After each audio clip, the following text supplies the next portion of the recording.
né, do livro, e conforme Jesus abria esse livro, nós vimos que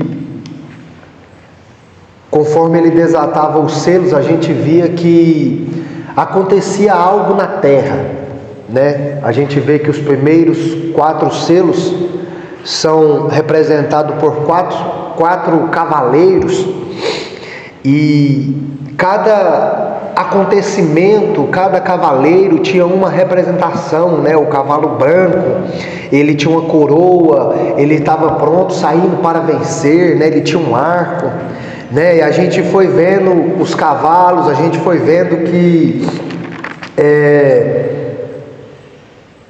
conforme os selos iam se abrindo, os acontecimentos iam acontecendo na terra. E a gente vê que o 6º selo acontece quando se abre o 6º selo, Jesus volta, né? Eu queria que você acompanhasse comigo que o versículo 16 e 17 do capítulo 6 fica uma pergunta, né? Ao qual João faz, né? O João, ele deixa uma pergunta, né, ao qual ela só é respondida no capítulo 7. O capítulo 6, o verso 16 e 17 dizem assim: E disseram aos montes e aos rochedos: Caí sobre nós e escondei-nos da face daquele que se assenta no trono e da ira do Cordeiro de Deus, porque chegou o grande dia da ira deles. E quem é que pode suster-se? Né? Essa palavra suster-se quer dizer quem é que pode impedir, quem é que pode resistir, né? E aí, observa que nós vimos até agora, o livro selado do capítulo 6, ele tinha 7 selos, mas nós vimos apenas 6, né? Então ainda falta o último selo. E entre o 6º selo e o 7º selo existe um interlúdio, né? Uma pausa aqui, né? Porque essa pergunta ela precisa ser respondida. Quem é que pode resistir ou deter a vinda do Senhor, né? Dá a entender no capítulo 6 que está todo mundo perdido. Parece que ninguém passa pela régua. Só que João, ele vai ter uma visão, né? A visão do povo de Deus no capítulo 7. Amém? Queria que nós lêssemos aí a frase do dia, que quer dizer assim: Escola Bíblica Dominical 2026. Se você apenas orar e não estudar a Bíblia, você vai se tornar um sentimental que será levado por todo o vento de doutrina, né? Essa é uma frase do Paul Washer, né? E a introdução diz assim: o capítulo 7 do livro de Apocalipse funciona como um intervalo entre o 6º e o 7º selo, né? O interlúdio, né? Ou pausa. Depois do terror do capítulo 6, surge uma pergunta, surge uma pausa para mostrar algo essencial. Deus preserva e salva os seus. Né? Posso acrescentar aqui: Deus salva os seus escolhidos. Nós podemos ver no versículo 1 do capítulo 7: Depois disto, vi 4 anjos em pé, aos 4 cantos da terra, conservando seguros os 4 ventos da terra, para que nenhum vento soprasse sobre a terra, nem sobre o mar, nem sobre árvore alguma.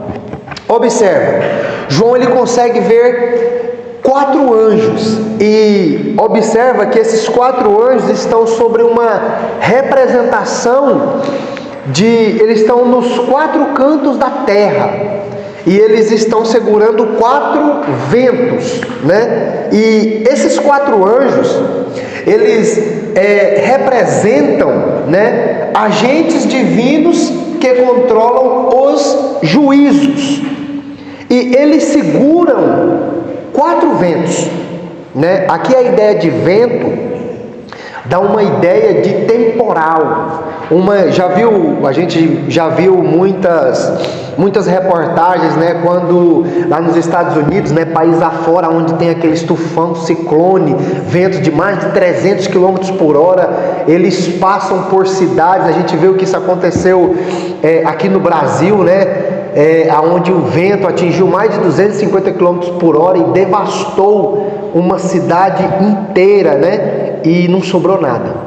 Então, João aqui ele vê o quê?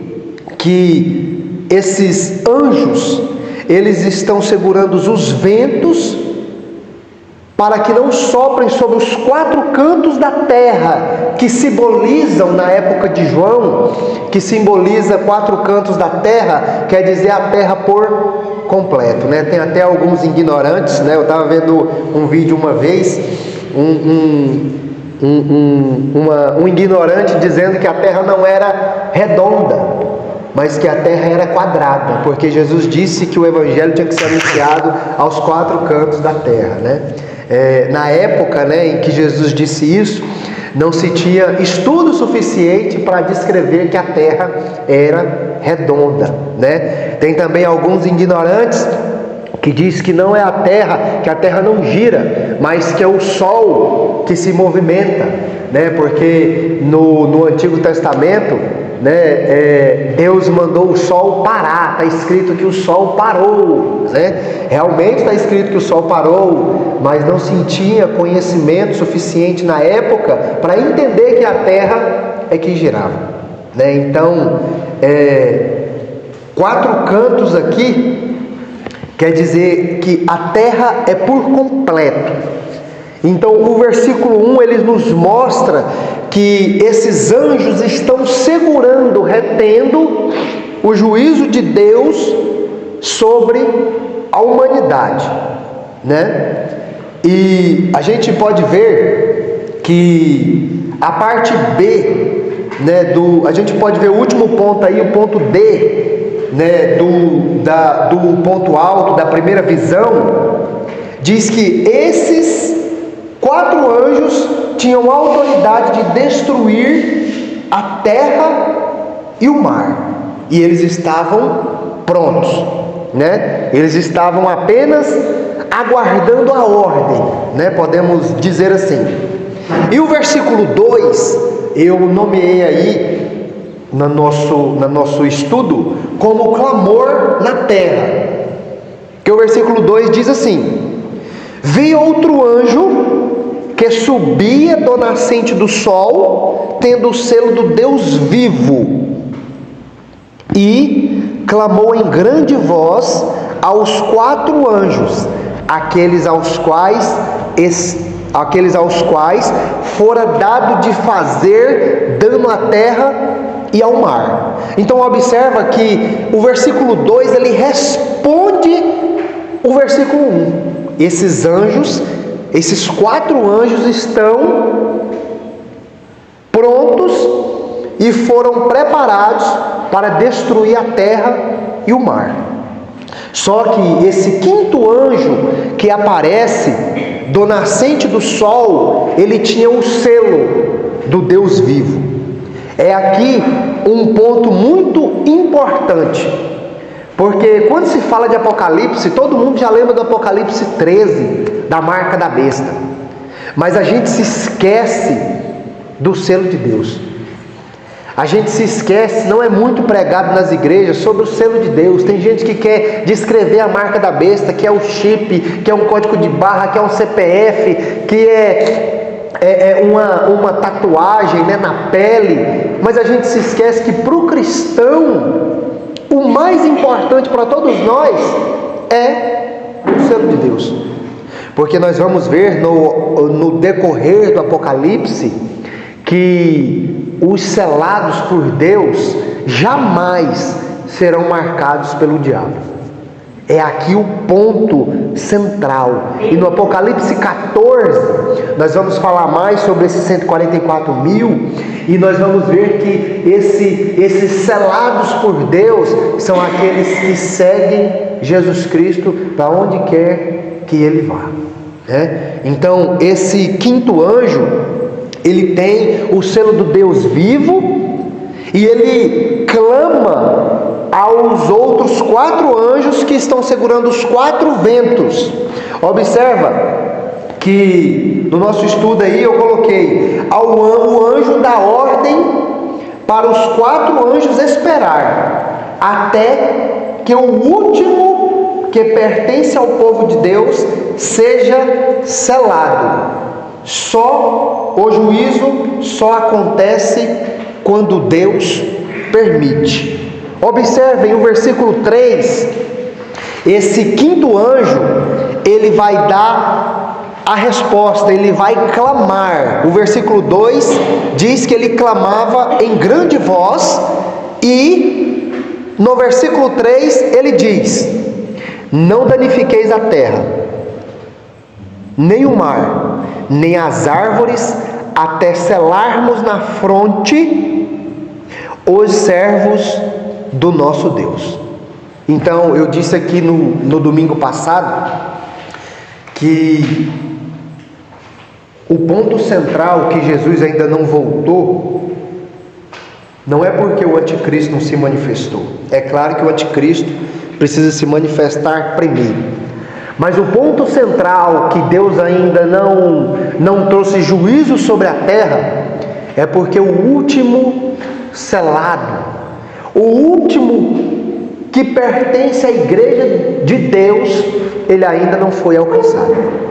Porque o dia, Jesus disse, importa que o evangelho seja pregado por toda a terra, e então virá o fim. Então observa que esse quinto anjo, ele segura o povo, ele segura os outros 4 anjos e diz: esperem, nós ainda temos que selar o último servo de Deus. A igreja de Deus, ela ainda não está completa. Por mais que o evangelho avance, por mais que a tecnologia evolua, por mais que tenha ministrações no YouTube, por mais que tenham pregações todos os domingos, por mais que tenham missionários em todos os países levando o evangelho, a igreja de Deus ainda não está completa. E nós vemos aqui que esse anjo, ele diz na parte B do versículo que esses servos de Deus, eles precisam ser selados na fronte. Em algumas versões bíblicas quer dizer testa, mas por que na testa, A gente precisa fazer perguntas ao texto. Por que na testa? Observa que eu coloquei aí no ponto 3 aí da nossa reflexão, o selo na testa é um anjo sobre o Oriente, ele trazia o selo do Deus vivo, Mas o que significa o selo? Então eu coloquei aí, ele significa uma proteção espiritual. Nós sabemos que o diabo, ele não tem forma física. Então o diabo, ele nos ataca, de uma forma espiritual, ao ponto que nos alcança fisicamente. Observa que o selo na testa, ele representa uma proteção espiritual. No original, testa ou fronte quer dizer mente, Existe pensamentos, doutrinas que é até interessante, que diz que o nosso maior campo de batalha é a nossa mente. Tem até livros, um livro, né, que chama Campo de Batalha, Batalha Espiritual, né? O próprio Paulo vai dizer, né, que a nossa luta não é contra a carne nem contra o sangue, mas contra os principados, as potestades, os príncipes das trevas nos lugares celestiais, né? Então a luta contra o diabo é espiritual. O diabo, ele vai tentar conduzir o homem. O primeiro passo é mudando-se a mente. E a gente vê hoje, né, a tecnologia, a gente vê hoje o mundo, né, hoje quer transmitir na nossa cabeça que um homem com outro homem é normal. Hoje quer transmitir que uma mulher com outra mulher é normal. Quer enfiar na nossa cabeça: não conforme-se com seu corpo. Tire costelas, tem modificados, né? Pessoas que arrancam membros das mãos, pessoas que arrancam as orelhas, pessoas que arrancam o nariz, né? Isso é uma grande luta do diabo infiltrando-se na mente do ser humano, né? Tiago, ele vai dizer que o pecado, uma vez consumado, ele gera a morte. Observa que o ponto B do item 3 aí, o selo na testa, o selo significa proteção espiritual. Eu coloquei um versículo, Isaías 41:10: não temas, porque eu sou contigo, não te assombres, porque eu sou teu Deus, e eu te fortaleço e te ajudo e te sustento com a destra da minha justiça. Então aqui o cristão selado, ele depende, confia totalmente em Deus, né? Nós sabemos que é muito difícil para todos nós confiar em Deus, porque muitos homens da Bíblia confiaram em Deus e todos eles morreram, né? Mas morreram confiantes, né? Porque sabia que o melhor de Deus ainda não era nessa terra, né? Paulo, quando foi morrer, disse: combati o bom combate, acabei a carreira, mas guardei a fé. Eu sei que agora a coroa de justiça me está guardada, né? Então, nós podemos ver também que esse selo é uma proteção divina. Observe, Efésios 1:13: em quem também vós estáis, depois que ouvistes a palavra da verdade, o evangelho da salvação, e tendo nele também crido, foste selado com o Espírito Santo da promessa. A partir do momento que o cristão ele é selado por Deus, quem o conduz na sua vida é o Espírito Santo. Amém. Jesus disse que o Espírito Santo, quando ele vier, ele vai convencer o homem do pecado, da justiça e do juízo, né? Então observa que o Espírito Santo é aquele que conduz. Jesus, quando faz lá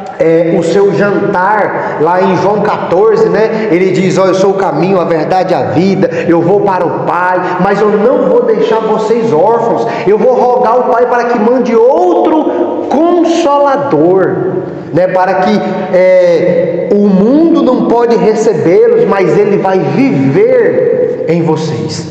Então quem conduz o selado de Deus é o Espírito Santo de Deus, é quem conduz. Mas não quer dizer que vamos ser pessoas perfeitas. Nós vamos cometer erros, nós vamos cometer falhas, mas quem vai nos instruir, quem vai ser o professor nas nossas vidas é o Espírito Santo.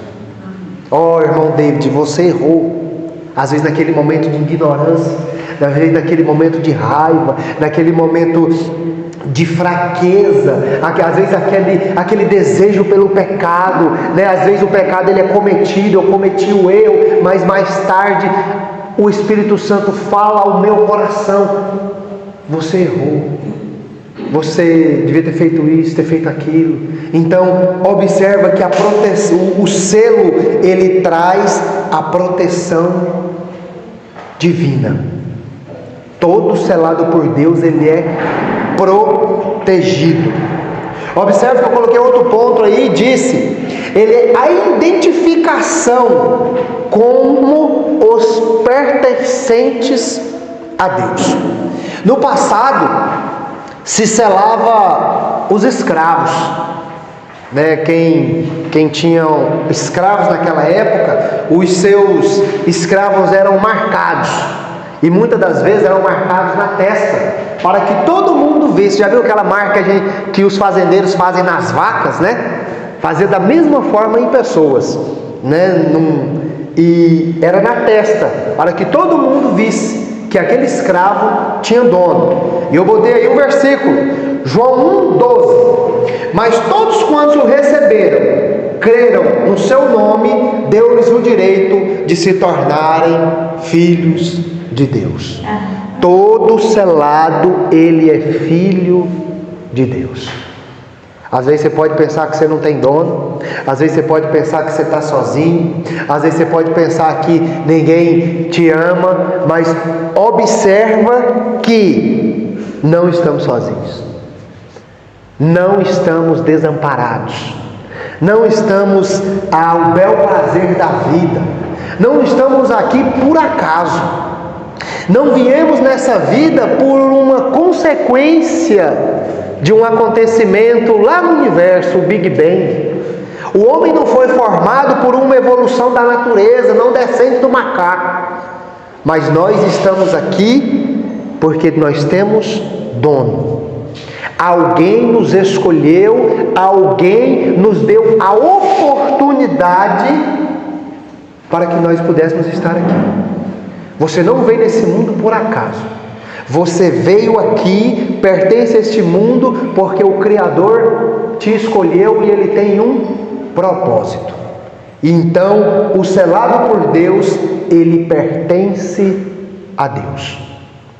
Observa que eu coloquei uma observação aí.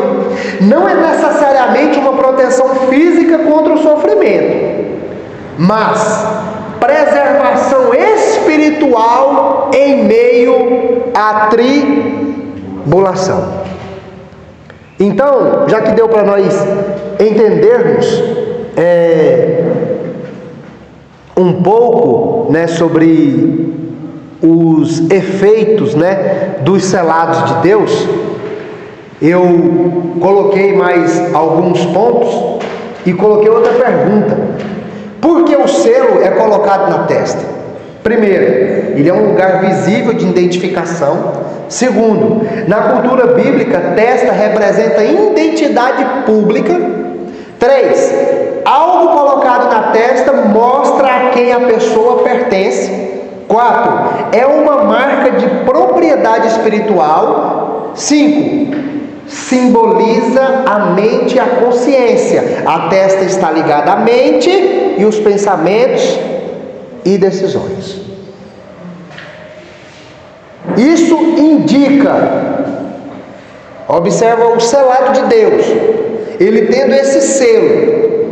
A consequência de ter o selo indica: 1, lealdade interior a Deus, convicção espiritual, fidelidade consciente. E não é apenas exterior, mas a transformação é interior. E eu coloquei uma palavra metanoia. Em grego é a conversão de dentro para fora. A ideia da igreja que é passado, infelizmente a maioria das igrejas, é mostrar que a pessoa precisa transformar de fora para dentro. Mas se você ler todo o Gênesis até o Apocalipse, você vai ver que quando Deus chama o povo ao arrependimento, a conversão, essa transformação, ela tem que ser de dentro para fora, né? Não tem como se transformar de fora para dentro, mas de dentro para fora. E observa que essa visão de selado tem um texto, né, muito muito semelhante. Uma coisa também que nós precisamos entender, que para poder interpretar o Apocalipse, nós vamos recorrer muito ao Antigo Testamento, porque fatos que acontecem no Apocalipse aconteceu no passado, às vezes em um outro ângulo, mas muito semelhante.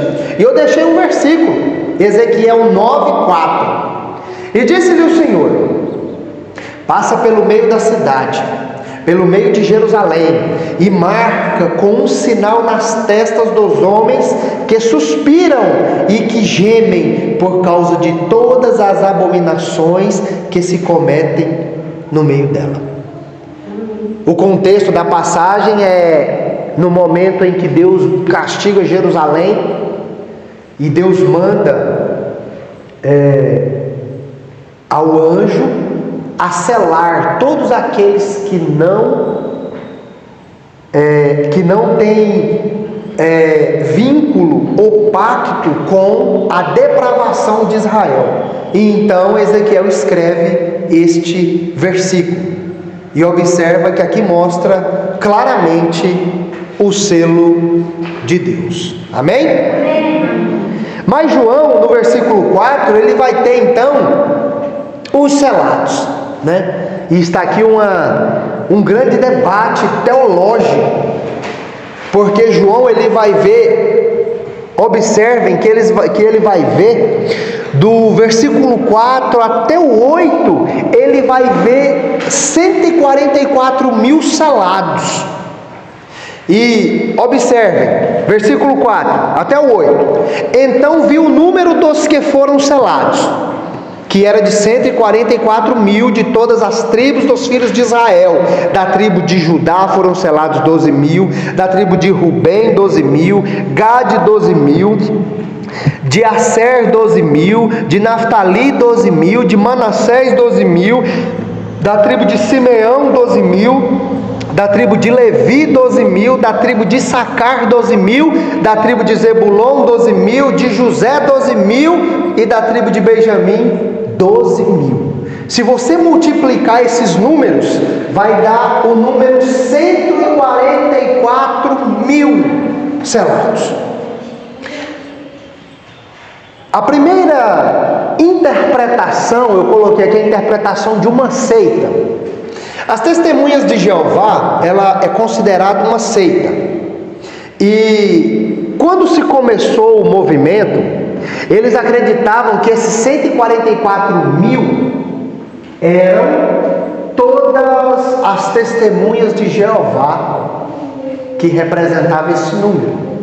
Na visão deles, era o povo de Deus verdadeiro, né? Que somente as Testemunhas de Jeová eram os salvos, e esse número era completo por 144 mil. Só que mudaram essa posição. Por que mudaram? Vamos ler comigo. A interpretação das Testemunhas de Jeová. Os Testemunhas de Jeová, uma seita herética, entendem que a igreja vai morar no céu. Limita-se apenas a este número. Todas as demais criaturas receberão a vida eterna, terão parte na igreja, mas viverão na terra sob o domínio de Cristo Jesus e sua igreja nos céus.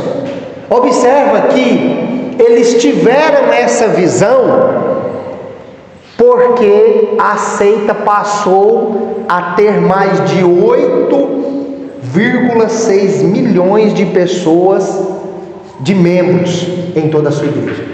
Então eles perceberam que os membros da seita passou de 144 mil. Então tiveram uma reflexão e entenderam, não, nas Testemunhas de Jeová, os que vão morar no céu vão ser apenas 144 mil, e o restante dos membros da seita vão viver aqui na terra. Então observa que isso não tem base bíblica nenhuma, né? Porque Deus, o povo de Deus, ele é incontável. Observa que existe a interpretação mais famosa, né? É a interpretação dispensacionalista, que acredita que esses 144 mil, eles representam 144 mil judeus que se convertem na grande tribulação e resistem o anticristo, e aí então eles seguem a Jesus e só vão aparecer só no período da grande tribulação. Observa aí a visão dispensacionalista. Esses israelitas estarão vivendo no tempo da angústia de Jacó. Embora as tribos tenham cessado, Deus as conhece e preservará um remanescente até restaurar o reino a Israel. Esse será o tempo da plenitude dos gentios, com a plenitude, o número dos gentios completo. Entendem que esses 144 mil referem-se aos judeus que se converterão depois do arrebatamento e antes do milênio, e que viverão na Palestina num período de grande tribulação e serão poupados dos juízos que virão sobre o anticristo. Esses judeus aguardarão Jesus Cristo, o seu rei, em segunda vinda, quando destruirá o anticristo e implantará o seu reino milenar. Aqui é a visão mais famosa que existe. Só que essa visão também, existem contradições. Primeiro, os filhos de Jacó, ao qual João descreve aqui, não está completo. Se você ler aí, um dos filhos de Jacó que foi citado aí é Manassés. E Manassés não é filho de Jacó. Manassés foi filho de José. José teve 2 filhos, né, chamavam Manassés e Efraim. E observa que está faltando um filho de Jacó aí, a tribo de Dan, né? Ela não está incluída aqui. Esse é o primeiro ponto.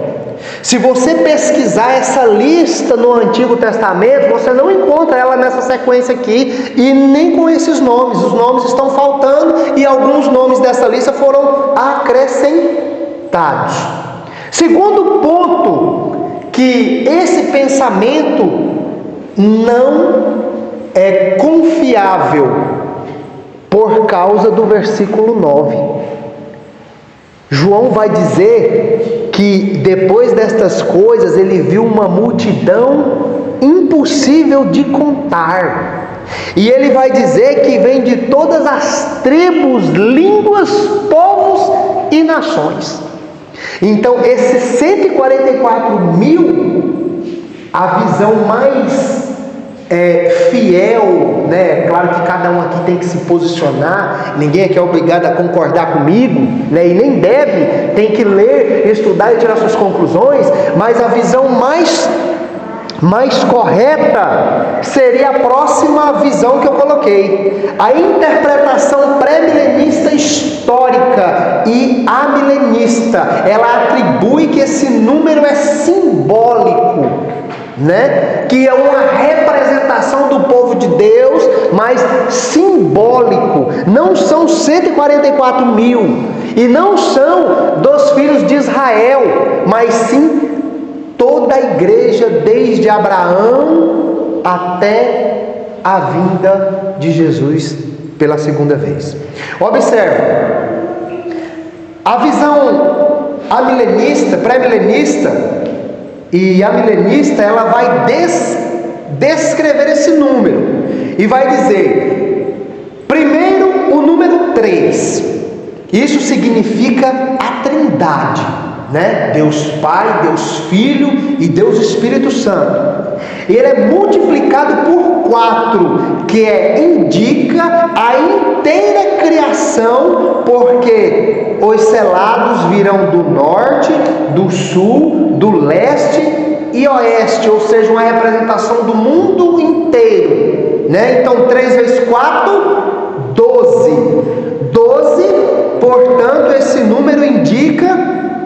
Portanto, esse número indica a Trindade operando no universo. 4. A Trindade, número 3, operando no universo, número 4. Assim temos a antiga dispensação, 3 vezes 4, 12. 12 representa no Antigo Testamento os patriarcas, e na nova dispensação, no Novo Testamento, os 12 apóstolos. Para ter uma ideia da igreja da antiga e da nova dispensação, temos de multiplicar esse número, 12 por 12, e isso vai dar o número de 144. A Nova Jerusalém, a igreja, tem 12 portas, com o nome das 12 tribos e os 12 fundamentos, com o nome dos 12 apóstolos. Isso nós vamos ver em Apocalipse 21:9. Lemos também que a altura do muro, em Apocalipse 21, é de 144 côvados. Com o objetivo de acentuar o fato de 144 mil, significa não uma pequena parte da igreja, senão a igreja militante inteira. Esse número é multiplicado por 1000. 1000 é 10 vezes 10 vezes 10. Quem indica o que? Um cubo perfeito. Quando nós vemos esse número 10 em Apocalipse, nós vamos ver que ele é um número, não um número perfeito, mas um número completo, Então a gente vê que é uma multiplicação de 144 vezes 1000, que 1000 seria um número completo, e isso indica o número cubo perfeito, que inteireza reduplicada. De acordo com Apocalipse 21:16, os 144 selados das tribos de Israel, literal, simboliza o Israel espiritual, a igreja de Deus na terra. Esse número não pode aplicar-se às 10 tribos de Israel. As 10 tribos de Israel já haviam desaparecido no cativeiro assírio, e as 2 tribos do sul, que é Benjamim e Judá, haviam perdido a sua existência nacional quando Jerusalém caiu no ano 70. Se o símbolo significa Israel segundo a carne, por que foram omitidos a tribo de Efraim e Dan e colocados no seu lugar Levi e José? Segundo Apocalipse 14:3, os 144 mil foram comprados por Deus entre os da terra e não da nação judaica somente. Assim, João queria dizer que as 12 tribos de Israel não são Israel literal, mas o verdadeiro espiritual, a igreja. Então, o método mais fiel de você entender esse número seria que essa visão dos 144 mil seria a igreja por completo, Ele viu a igreja por completo. Eu até estava esperando a irmã Meire hoje, porque essa aqui é uma visão do Lamartine, que ela disse que houve. Essa visão dispensacionalista de que seriam judeus é a visão ao qual o pastor ao qual ela disse que ouviu, no domingo passado, mas infelizmente ela não veio. Então a gente pode ver, resumindo tudo, que o capítulo 7, do versículo 1 até o 8, Deus sela o seu povo.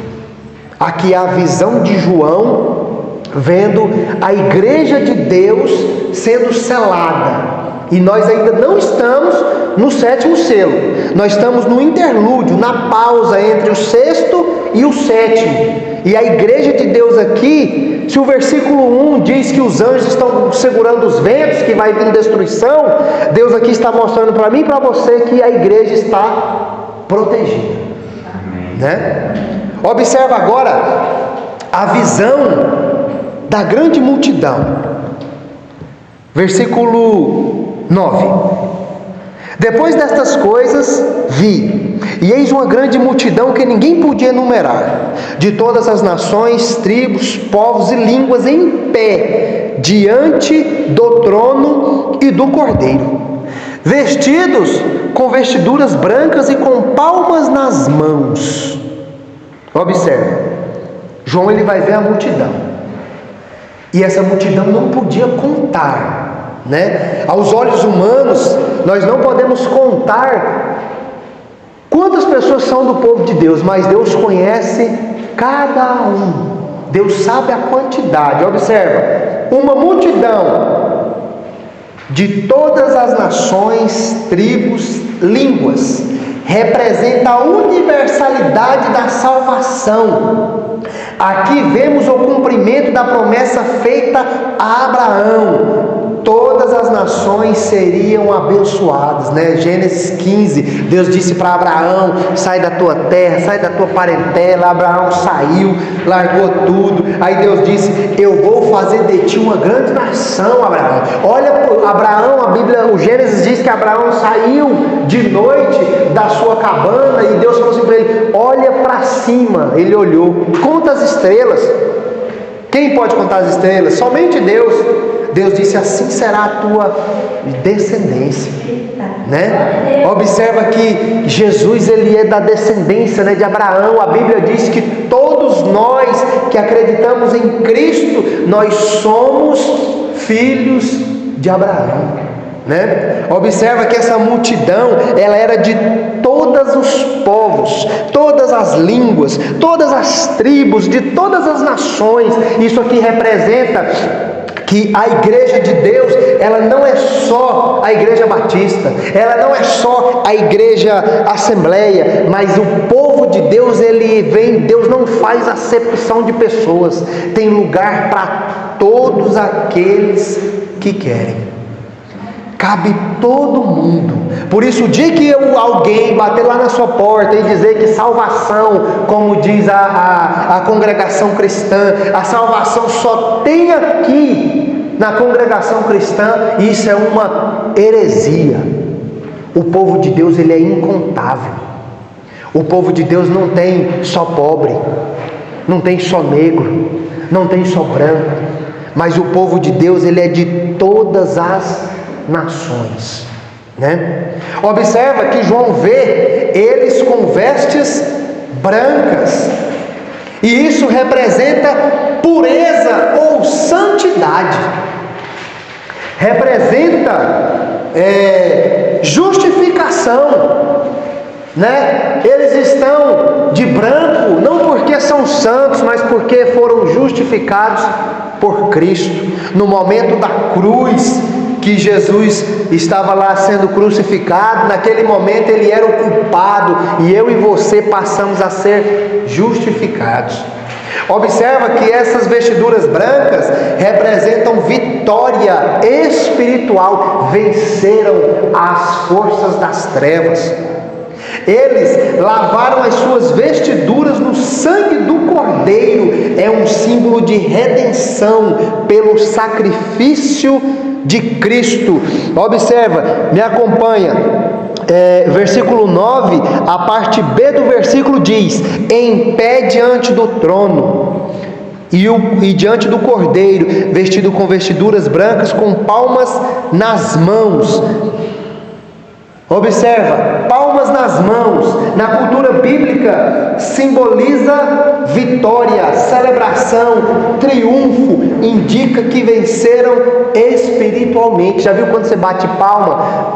A maioria, quando a gente bate palma, é um símbolo, né? As palmas servem para nós exaltarmos alguém, mas as palmas também servem como vitória, né? Já viu quando você vai fazer aquele curso, né? Aquela faculdade, né? Que no dia lá que você vai receber o seu certificado, nós batemos palma, ali representa vitória. Eu venci, eu consegui, né? A igreja está de pé diante do trono e diante do Cordeiro, alegre, né? Infelizmente, nós entramos por essas portas, da igreja atual, e muitas das vezes não é para bater palma de alegria porque Jesus venceu, mas muitas das vezes é com tristeza.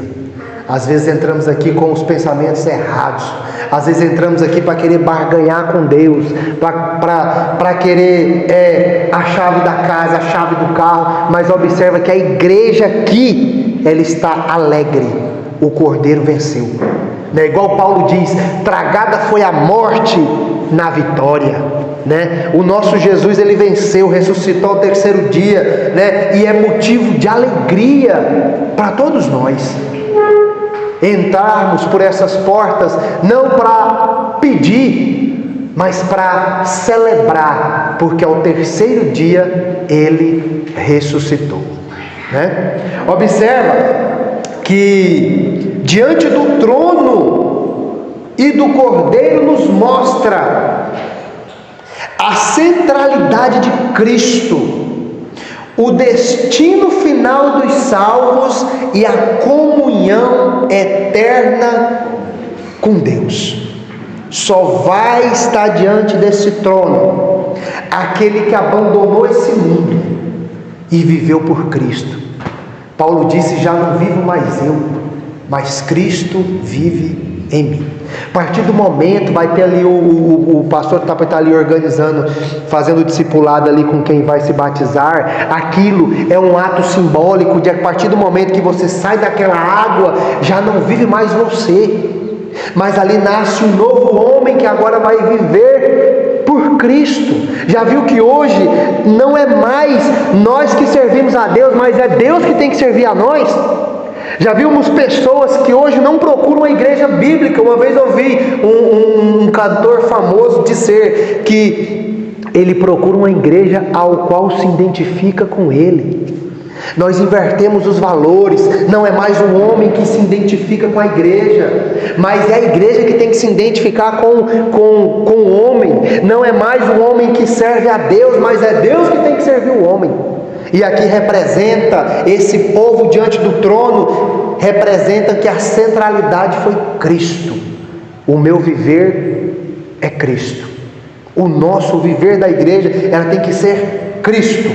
Observa que o destino final dos salvos, a gente tem tanto medo da morte. Você perguntar quem quer ir para o céu, todo mundo quer, mas quem quer morrer, ninguém quer. Mas observa que após a morte para os salvos, é um momento de alegria, porque vão estar diante do Cordeiro, vão estar na eternidade, diante do trono branco. Né? Paulo diz que ninguém nunca viu, ninguém nunca ouviu, jamais chegou ao coração humano o que Deus tem reservado para aqueles que o amam. Não existem palavras. Tudo que nós vamos encontrar na Bíblia sobre o céu é apenas um pensamento humano, mas não existe homem na face da terra que consegue descrever a eternidade. Observa que aqui representa uma comunhão eterna com Deus, é para sempre. Nós vamos estar com o Senhor para sempre. Jesus disse em João 17,3 que a vida eterna é conhecer a Deus. Se nós passarmos 1 milhão de anos na eternidade, nós vamos estar conhecendo a Deus. Se nós passarmos 2 milhões na eternidade, ainda vamos estar conhecendo a Deus, porque Deus é o único ser na face da terra que é infinito em conhecimento. Tudo tem um fim nesse mundo, mas Deus não. Deus, ele é infinito. Observem comigo o versículo 12. Versículo 10: e clamavam com grande voz, dizendo: ao nosso Deus que se assenta no trono e ao Cordeiro pertencem a salvação. E aqui é um ponto muito importante, porque muitos homens aí fora depositam a sua salvação em outras religiões, depositam a sua salvação no homem. Mas observa aqui que a igreja reconhece que a salvação só vem de Deus. João 14,6: eu sou o caminho, a verdade e a vida, ninguém vem ao Pai se não for por mim. O único meio é pelo Senhor Jesus. Observe o verso 11. Todos os anjos estavam em pé, rodeando o trono, os anciãos, os 4 seres viventes, e ante ao trono se prostraram sobre o seu rosto e adoraram a Deus, dizendo: Amém. Louvor, observa o louvor de hoje. Todo louvor, toda honra, toda glória, toda exaltação é somente a Deus. Teve uma época da minha vida que eu comecei a estudar música, e aí o meu tempo não era muito favorável, eu tive que desistir. E aí, a primeira aula que eu participei, o professor falou assim para mim que o princípio da música, eu não sei se ele era cristão ou não, mas a escola lá não era. Ele falou para mim que o princípio da música era uma forma de exaltar a Deus. Observa que a exaltação ela é desde o passado. Hoje a gente vê a música, né, o louvor, é para mim, você é o espelho, você é o centro. Não. A exaltação, toda a honra, toda a glória, todo louvor tem que ser somente a Deus. E infelizmente a igreja perdeu esse sentido de adoração, né? Homens, existem cantores famosos, gospel, né? Posso usar essa palavra, gospel, que não pertencem a nenhuma denominação cristã, apenas cantam músicas evangélicas e são chamados, pagos por isso, e muito bem pagos. Existem exigências também para que possam cantar. Uma vez eu estava vendo uma exigência de um cantor gospel, né? O cara exigia até tomar água de coco, né? Só para vocês verem. Então, observa que o versículo 12 diz que o louvor, a glória e a sabedoria é somente a Deus, e as ações de graças sejam dadas ao nosso Deus. Observe o versículo 12, o ponto B do nosso estudo aí, a adoração. O nosso Deus e ao Cordeiro pertence a salvação. Todo o universo se prostram diante do trono. Amém, louvor, glória, sabedorias e ações de graças. O final do versículo 12 diz que sejam pelos séculos dos séculos, né? Então Deus ele será exaltado, glorificado para sempre. Mas observa que João ele vai ter, vão perguntar para ele no versículo 13, e aqui vai gerar um grande debate entre nós, né? Porque muitas das vezes da minha vida, quando eu me converti ao cristianismo, eu fui ensinado de que a igreja não passava pela grande tribulação. Eu não sei se aqui tem alguém que pensa isso. Quando eu vim aqui para a igreja, eu perguntei isso para o pastor, qual era a visão da igreja sobre isso. E muitas das vezes, muito tempo da minha vida, eu até cheguei a pregar sobre isso, a dizer que a igreja não passava pela grande tribulação. E como se passasse o tempo, você vai amadurecendo, né? E você vai lendo mais. E aí fui atrás disso, se realmente a igreja passa ou não passa. E essa passagem que nós vamos ler agora é um grande índice de que dizer que a igreja não passa pela grande tribulação é um equívoco.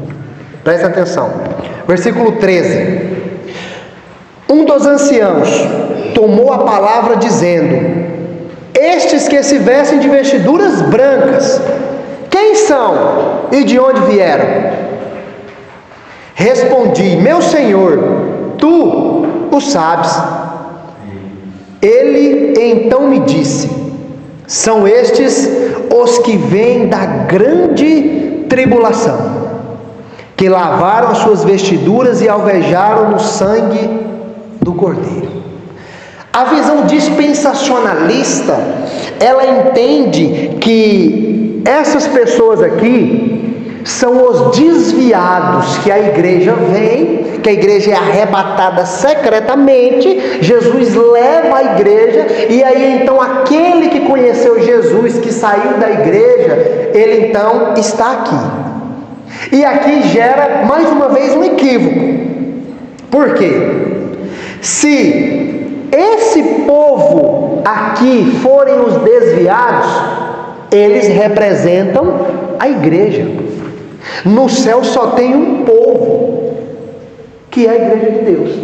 Então, se é os desviados, vamos imaginar que se Jesus veio secretamente, levou a igreja, e aqui estão os desviados, eles fazem parte da igreja, né? Eles também dizem que o que detém o anticristo de se manifestar, da igreja subir, que ela não subiu ainda, é por causa do Espírito Santo. Mas aqui então eu entro em contradição de novo, porque se o Espírito Santo subir junto com a igreja, Jesus disse que ele convence o homem do pecado, da justiça e do juízo.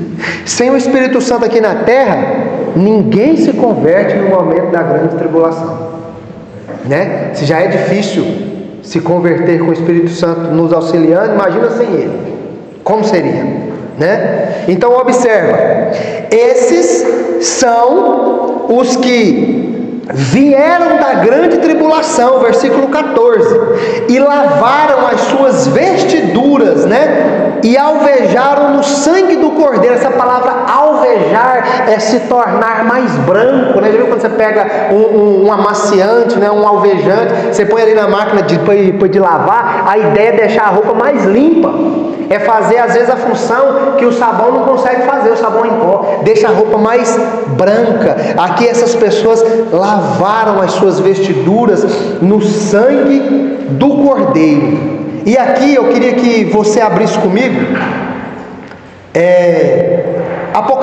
Mateus capítulo 24. Vou precisar que você abra sua Bíblia comigo. Mateus capítulo 24. Amém, glória a Deus. Vou esperar todos abrir para poder. Eu já estou terminando já. Apocalipse, Mateus capítulo 24. Sem teologia nenhuma, sem ler, sem precisar recorrer a pensamentos, a livros de auxílio, a dicionários bíblicos, se você ler a Bíblia só por si só, você já chega a uma ideia de que Jesus, de que a igreja passa pela grande tribulação.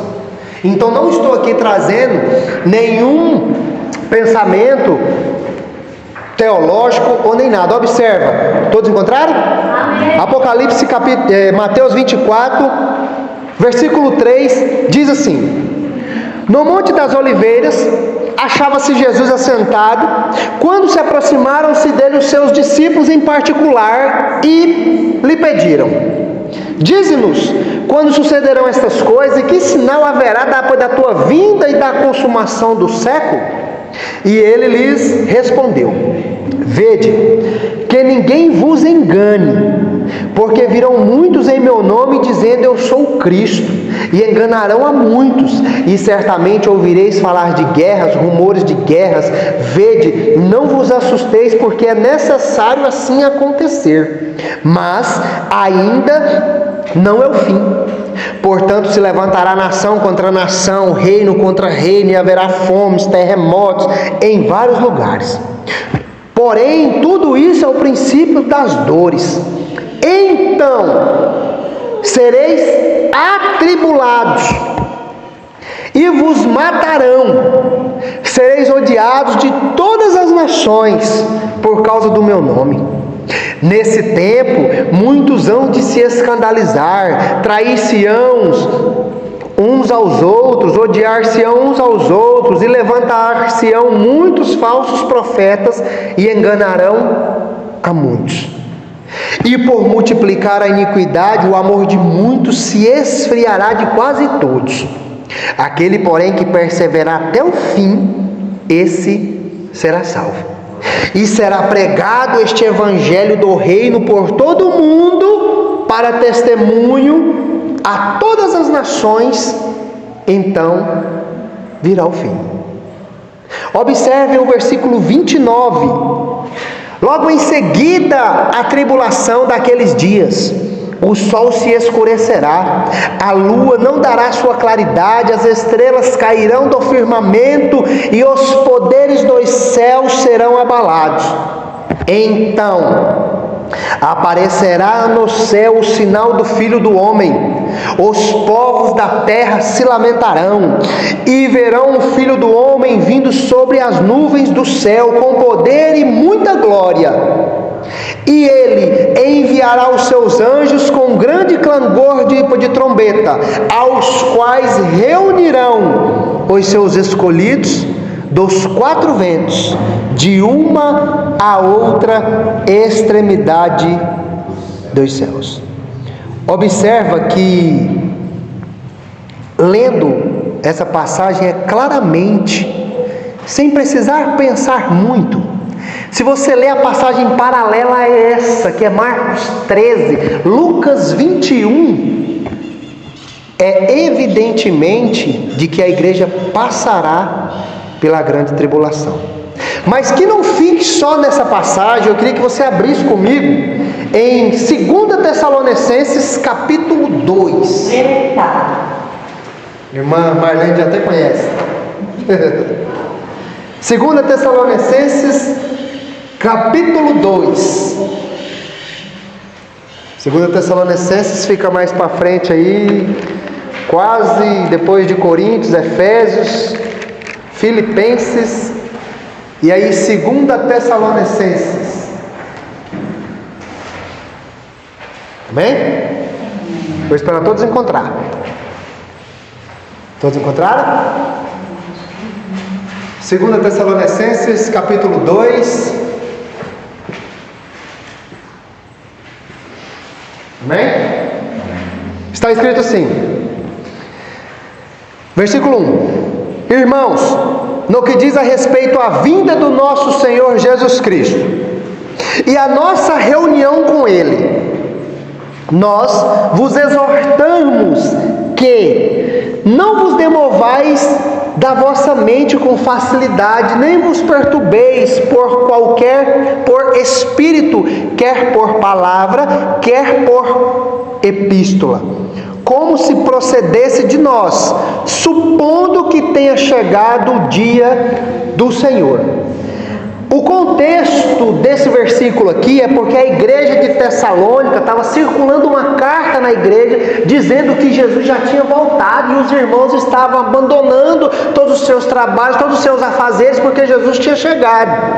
E aí Paulo então está mostrando: não vos perturbeis por carta, por epístola, imaginando que o dia do Senhor já tenha chegado. Versículo 3: ninguém de nenhum modo vos engane, porque isto não acontecerá sem que primeiro venha a apostasia. A palavra apostasia é você se desviar da fé, é você não mais seguir os princípios bíblicos. Primeiro que venha a apostasia e seja revelado o homem da iniquidade, o filho da perdição, ao qual se opõe e se levanta contra tudo que se chama Deus ou é objeto de culto, a ponto de assentar-se no santuário de Deus, ostentando-se como se fosse Deus. Observa que Paulo está mostrando que para que antes que Jesus volte, primeiro tem que acontecer a apostasia. E o homem da iniquidade precisa ser revelado, ou seja, o anticristo precisa se levantar primeiramente para que Jesus possa voltar. Observa que ele continua, o versículo 5: não vos recordais de que ainda convosco eu costumávamos dizer estas coisas, e agora sabeis o que o detém, para que ele seja revelado somente em ocasião própria. O dispensacionalista, como eu tinha dito, eles imaginam que o detém é o Espírito Santo.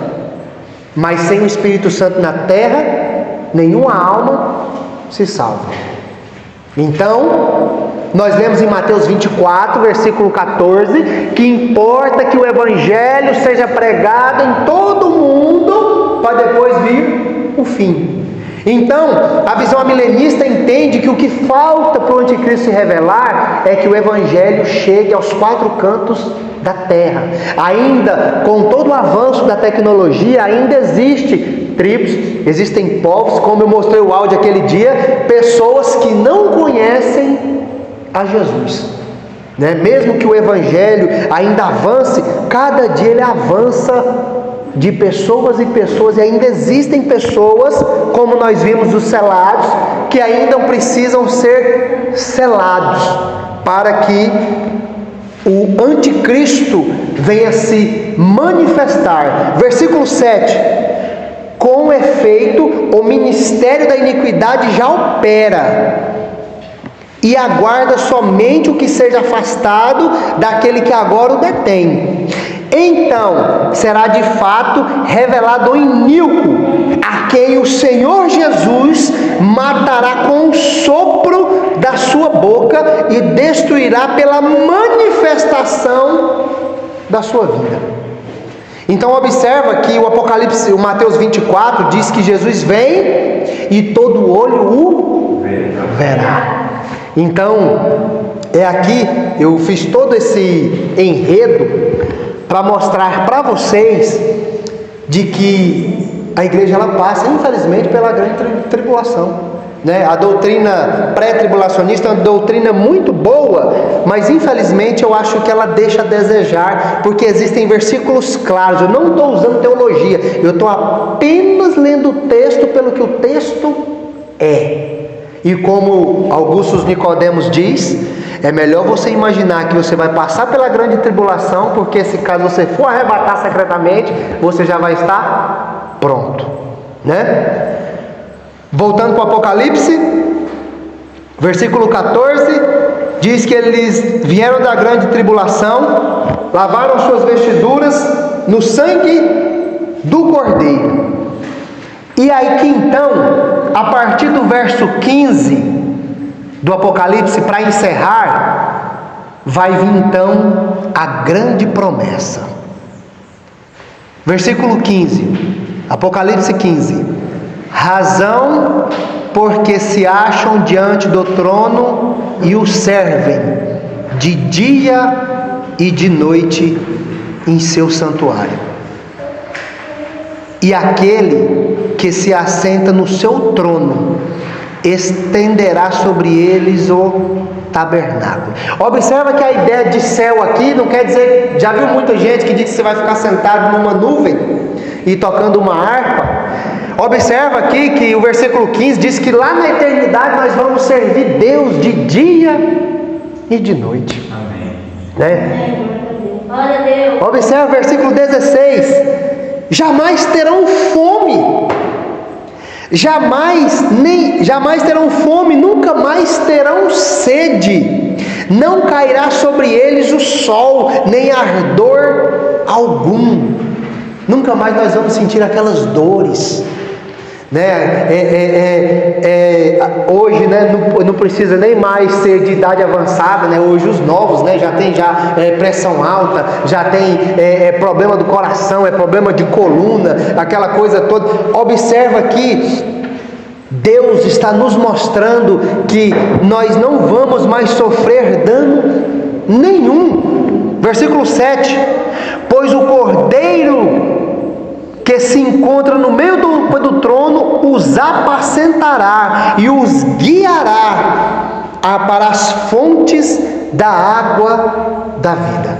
Observa no nosso estudo aí o ponto 6, a grande promessa. Diz, primeiro, Deus habitará com eles, né, ou conosco. Deus vai enxugar, o finalzinho do versículo 17, Deus vai enxugar todas as lágrimas, né? O final do versículo 17: e Deus lhe enxugará dos olhos todas as lágrimas. Aqui quer dizer o seguinte: não vai ter mais pranto, não vai ter mais desespero, não vai haver mais choro, vai ser só alegria. Ponto 3, não haverá mais fome. Eu disse para vocês que a fome na humanidade aqui, ela cresce cada vez mais.